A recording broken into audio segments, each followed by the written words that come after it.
Also in the street plan of Washington, you find pentagrams.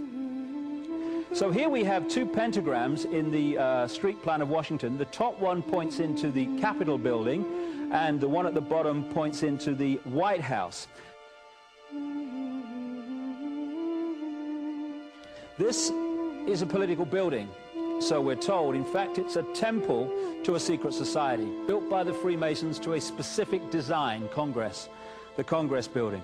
Where did it get its name from? Capitol Hill, from a sacred place of the Roman Brotherhood going way back called Capitoline Hill. And when Madeleine Albright, high priestess of this brotherhood, became Secretary of State, and she went across on her first overseas visit to Europe, she actually went to Rome and made an official visit, what for her would have been a pilgrimage to Capitoline Hill in Rome, and that's where we get Capitol Hill from. This is George Washington. In the last century, they decided they didn't have a decent statue of George, so instead of getting an American to produce one, they ordered it from Italy, from Florence. And when it arrived on the dockside, people were staggered, because here was George, the first president of the United States, depicted naked from the waist up with this cloth over his Bill Clinton's, and then pointing up one arm, pointing down the other. What's going on? Unless you realize where these people are coming from, it's inexplicable. Well, if you just hold that in your mind, arm up, arm down, naked from the waist up, and then Bill Clinton's covered in a piece of cloth, well, this is where it's coming from. This is the ancient depiction of the compilation of the negative force symbol that the Templars worshipped, or the high-level Templars worshipped anyway, called Baphomet. And this is why they depicted George Washington in that way.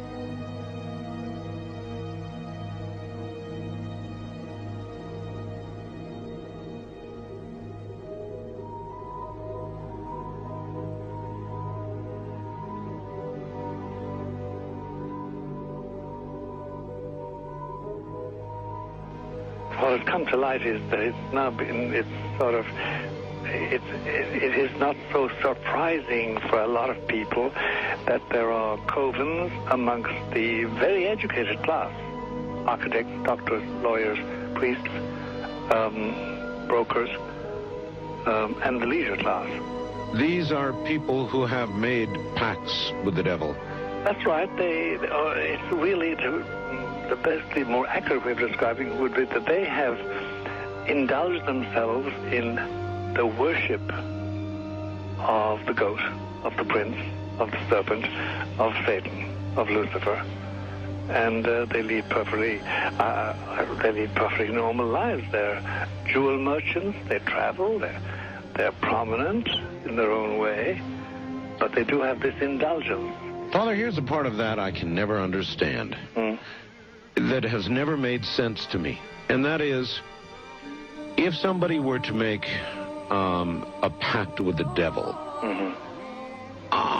then obviously the implication is if the devil is there to make a pact with them, to make a deal, to make their life, this short mortal life on earth, pleasurable, with money or women or travel, or more interesting, whatever it is they want.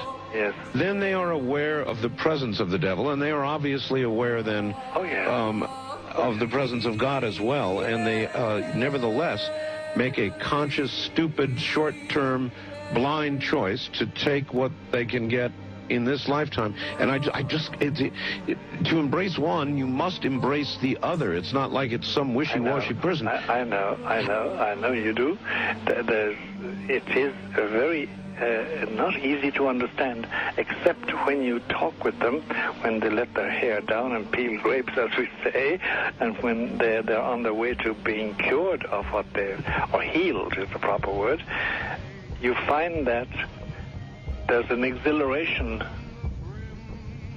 and a satisfaction which is both sensual and sexual and mental when they really indulge in Luciferian worship.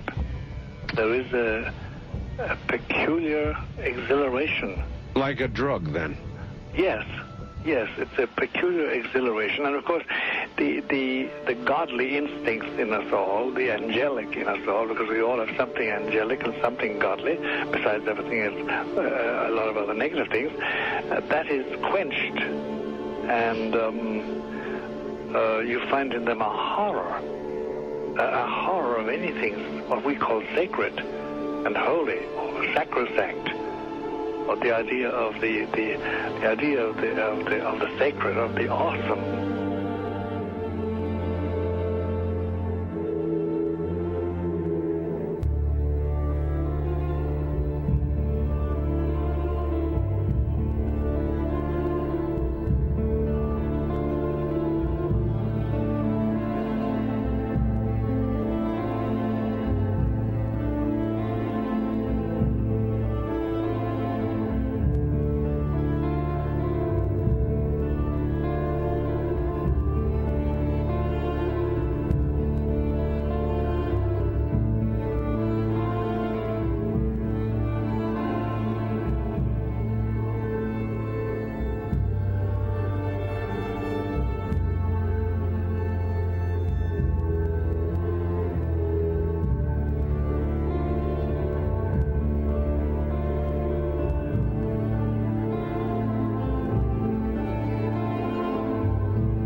How in the world did you ever get involved in praying to demon spirits?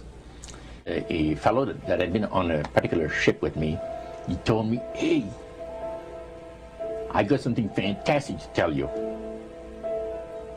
He said, "I am affiliated with people that speak with the spirits of the dead. How would you like to talk to the spirit of your dead mother?" And I was shocked. I was shocked. He said, "You wouldn't be afraid of talking to the spirit of your dead mother, would you?" Well, I said, "I'll tell you what, I would have to give that some thought, because it's something I never thought about before in my life." Most of us probably haven't. A little afraid of something like that. Well, he says, you know, it's written all over your face. You're afraid of going to a seance. But he says, "I know you. He says, you're going to come."